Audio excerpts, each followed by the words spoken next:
இந்த பாட்டு பார்த்தீங்கன்னா நம்மளுடைய சப்ஸ்கிரைபர் ப்ளஸ் சேனல் வச்சுருக்கிறவங்க ரதி சிஸ்டர் சொல்லிட்டு அவங்க ஹஸ்பண்ட் உதயகுமார் உதய் தம்பி அவங்க தான் வந்து இந்த பாட்டை வந்து நீங்கள் ஓன் வாய்ஸில் பாடி எனக்காக நீங்கள் ஷார்ட்ஸில் போடுங்கன்னு சொல்லியிருக்காங்க.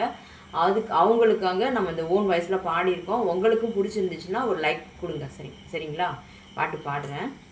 எல்லோருக்கும் எழுதி வச்சா எங்களை தான் கட்டி வச்சா கொஞ்சாதியோ பூந்தோரணம் நானும் ரொம்ப சாதாரணம் வெண்ணிலவ மேகம் போல என்ன அவ மூடி வைப்பா மற்றவங்க கண்ணு பட்டா தத்தளிப்பா தான் தவிப்பா ஊருக்கவராணி போல எனக்கு அவ மண் போல சொல்ல போனா என்ன போல பாகியவா யாரும் இல்ல தாரங்கூட தாய போல ஈடு சொல்ல யாரும் இல்ல எல்லாம் என் யோகம் ராத்திரியில் பாடும் பாட்டு கேட்க கேட்க ஆசையாச்சு ஆத்தங்கர ஈரக்காத்து மேலப்பட்டு மோகம் ஆச்சு.